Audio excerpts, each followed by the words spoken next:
BJP के दबदबे वाले राजनीतिक मैदान में ये बटा हुआ विपक्ष एक दूसरे के वोट काटेगा तो सियासी हवा भगवा झंडे की दिशा में बह सकती है और यही रणनीति बीजेपी की है। और फिर ये इलेक्शन 2023 के परिसीमन के बाद होने वाला पहला विधानसभा चुनाव भी होगा, जिसको लेकर विपक्ष ने आरोप लगाया है कि ये परिसीमन जानबूझ के मुस्लिम मतदाताओं की निर्णायक ताकत हटाने के लिए किया गया है, क्योंकि राज्य की 126 सीटों में से लगभग 35 सीटों पर उनकी निर्णायक भूमिका थी, जो घटकर करीब 23 सीटों तक सीमित हो गई।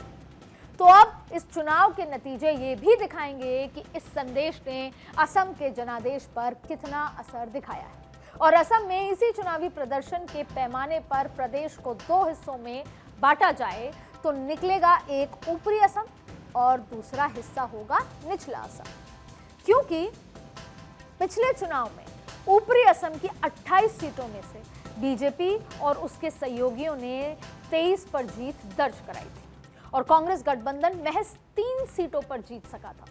यानी यह इलाका बीजेपी का मजबूत गढ़ माना जाता है।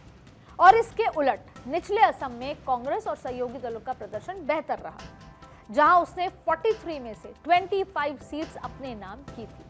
ऊपरी असम की इन सीटों के लिए चल रहा चुनाव प्रचार पहचान से जुड़े मुद्दों पर केंद्रित दिख रहा है। बेदखली अभियान से लेकर जमीन के अधिकार देने जैसी पहलों के जरिए बीजेपी सरकार ने खुद को असमिया पहचान के रक्षक के तौर पर पेश किया है। यानी जिस इलाके में बीजेपी पहले से ही मजबूत दावेदारी पेश करती रही है, वहां इस बार और भी बड़े पैमाने पर असर दिखाने की रणनीति तैयार की जा रही है और इसके लिए बीजेपी ने कई तरह के काम भी किए हैं।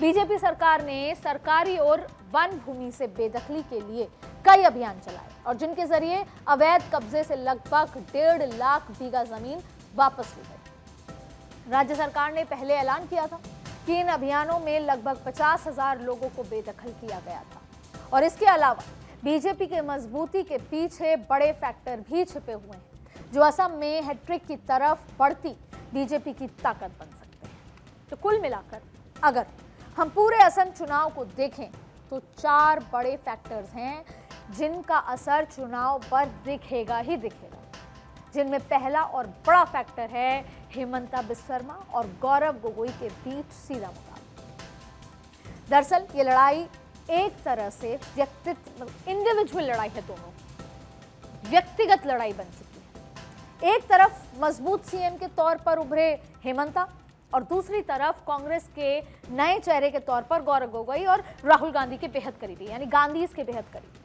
यानी ये मुकाबला नतीजा भी तय करेगा और नैरेटिव भी। वैसे असम में सीएम हेमंता की इमेज एक मजबूत नेता के तौर पर स्थापित हो चुकी है और असम में उन्होंने इतना कुछ किया है नैरेटिव के लिहाज से, हिंदुत्व के लिहाज से, कि उनका नाम अब देश के दूसरे राज्यों में भी चर्चा में रहता है, जैसे योगी जी का रहता है।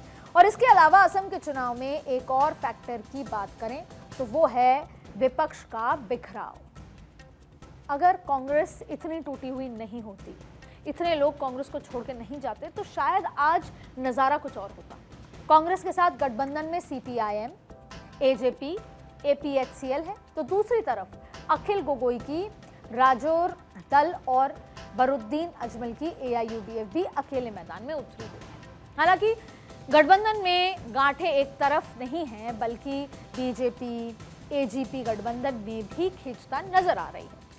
असम गण परिषद एजीपी के साथ अभी तक सीट जो शेयरिंग तय नहीं हो पाई है।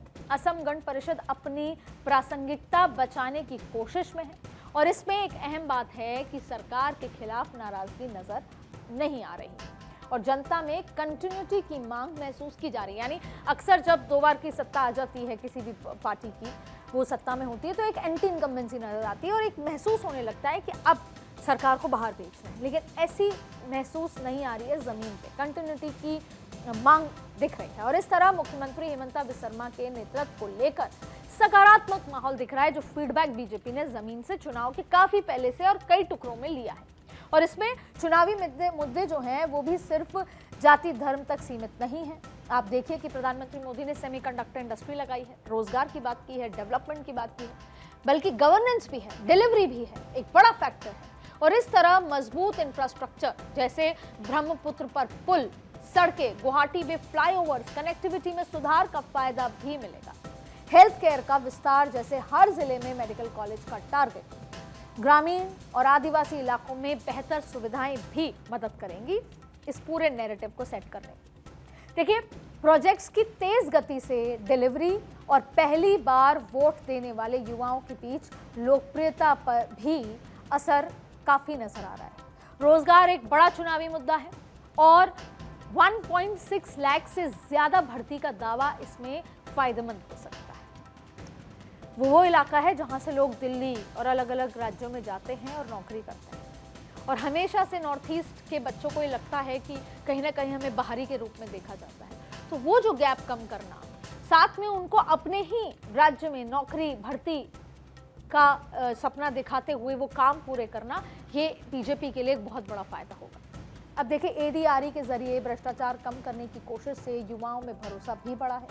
इन सबको मिला दें तो असम का चुनाव में परफॉर्मेंस एक बड़ा फैक्टर बनकर उभरा है, जहां जनता का फोकस काम, रोजगार और विकास जैसे मुद्दों पर है, ना कि बात सिर्फ पहचान की राजनीति पर आकर टिकी। यानी असम वो इलाका है जहां बीजेपी पहले से मजबूत है, वहां पार्टी अपने पैर और ज्यादा गहराई से जमाने की कोशिश कर रही है, और जिस निचले असम से विपक्ष को उम्मीदें हैं, वहां बीजेपी ध्रुवीकरण की मदद से मुस्लिम वोटर्स को अपने साथ जोड़ने की कोशिश कर रही है।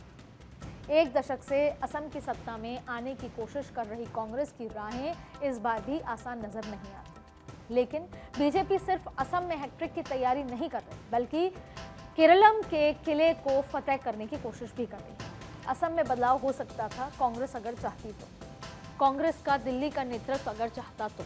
कांग्रेस में जो उनसे छूटकर लोग जो बीजेपी का दामन थाम चुके हैं, उनको अगर रोकती तो, उनकी परेशानियों को समझती तो, चाहे वो सुष्मिता देव हों, चाहे फिर वो अभी हाल ही में कई और सांसद भी जो गए हैं, छोटे बड़े तमाम नेता गए हैं। अगर मजबूत विपक्ष होता तो शायद वो जनता के बीच में एंटी इनकम्बेंसी, जो काम नहीं हो पाए, जो वादे पूरे नहीं हो पाए, उन सब की बातें रख सकती थी। लेकिन ऐसा नहीं हुआ क्योंकि तैयारी पूरी नहीं हुई। जबकि ये माना जाता है कि अगर इन 5 राज्यों में से कांग्रेस कहीं पर इमोशनली इन्वेस्टेड है तो वो 2 ही राज्य हैं, एक असम, एक केरलम, और इन दोनों में ही उतनी जबरदस्त मौजूदगी कांग्रेस की नजर नहीं आ रही, और कांग्रेस की भले ही आए, जो केंद्र की लीडरशिप है उनकी नहीं आ रही।